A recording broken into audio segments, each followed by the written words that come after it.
Hello, here again is our stargazing guide, and this one is for June.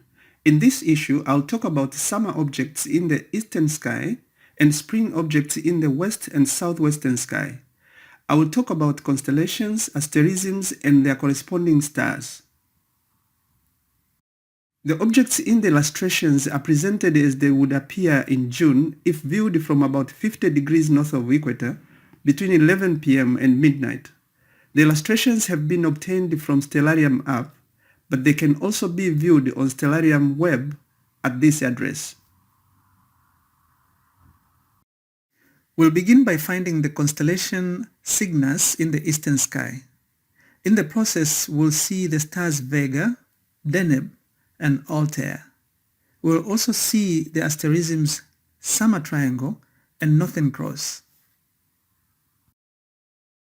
We then turn to the south and southwestern sky, where we'll find the stars Arcturus, Spica, and Denebola. In this direction, we also find the asterism Spring Triangle and constellation Boötis, the kite. Lastly, we'll turn to the western sky, where we'll find the star Regulus and the constellation Leo. We'll also find the Big Dipper asterism, which is part of the Ursa Major constellation. Now let us begin with the eastern sky. Facing east, the constellation Cygnus, the Swan, is up here. But finding it, we need some easily identifiable stars to guide us. While facing east, if we raise your eyes towards overhead, you'll be able to see a bright whitish star that appears to dominate that part of the sky. That star is Vega. It is 25 light years away and the fifth brightest star in the night sky. It is in the constellation Lyra. To confirm that we are looking at Vega, let us pick few more stars. From Vega, if you look in the down rightward direction, you'll see another bright star that you can connect with a line like this. If we have done it right, the star down here is Altair. It is about 17 light years away and it is in the constellation Aquila. Again from Vega, if we look in the down leftward direction, you'll be able to see a bright star that you can connect with a line like this. If you got it right, the star we have just hit here is Deneb, the farthest star that can be seen even in light-polluted skies. The two lines we have just drawn form the two sides of the Summer Triangle asterism. So we can complete the Summer Triangle by drawing a line from Deneb to Altair like this.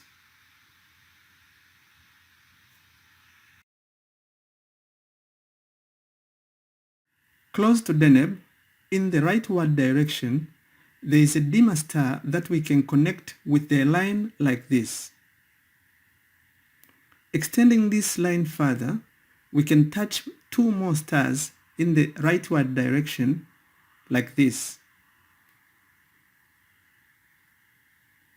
Now, from the star closer to Deneb here, there is a star in the upward direction that we can connect with a line like this, and another one in the downward direction that we can connect with a line like this. If you have done it right, you will get a cross-like shape as we see here, and that is the Northern Cross asterism. The Northern Cross asterism is part of constellation Cygnus, the Swan. To complete the shape of Cygnus, we need to extend the sides of the Northern Cross by lines connecting the upper side with two dimmer stars like this, and another line to the dimmer star on the lower side like this.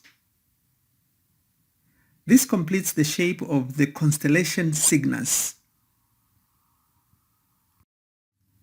Now let us turn to the southern sky. Looking south and slightly to the right and raising your eyes towards overhead, you will be able to see a bright reddish star that appears to dominate that part of the sky. That is the red giant Arcturus, a third brightest star in the night sky. It is in the constellation Bootes, the kite. The rest of the stars forming the constellation Bootes are on the upper leftward direction of Arcturus at this time and date. They, however, may be hard to see if you are watching from light-polluted area.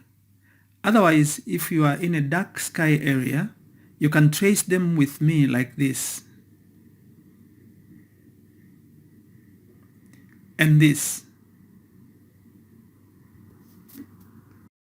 From Arcturus, there is a star on the lower side that stands out from the rest, which you can connect with the line running in the down rightward direction like this. If you do it correctly, the star down here is Spica. It is the brightest star in the constellation Virgo. From Arcturus and Spica, we can find the star Denebola by running lines in the rightward direction like this, such that they meet at a relatively dimmer yet distinguishably visible star. At this end here is Denebola. It is in the constellation Leo. We'll talk about Leo when we turn to west. The triangle shape we have made here is the spring triangle asterism.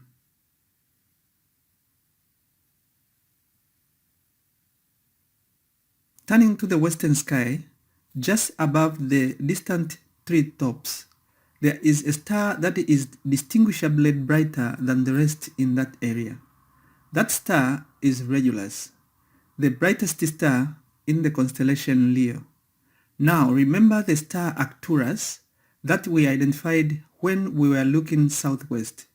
It is high up to the left here. Now we need to draw a line connecting Regulus with Arcturus through a dimmer but distinguishable star in the middle like this.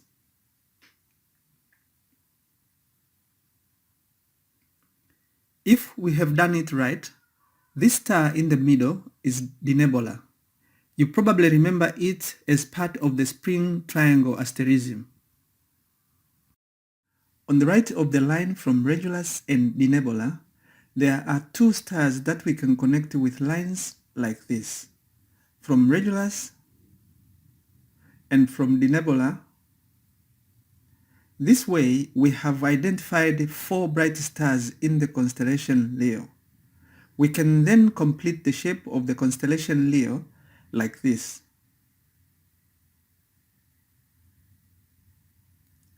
And finish the shape with the lion's head like this.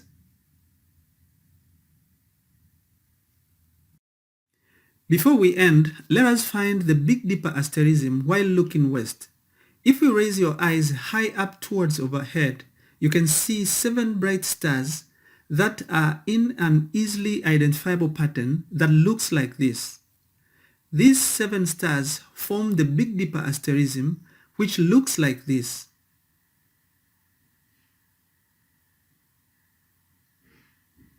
The Big Dipper is part of the constellation Ursa Major.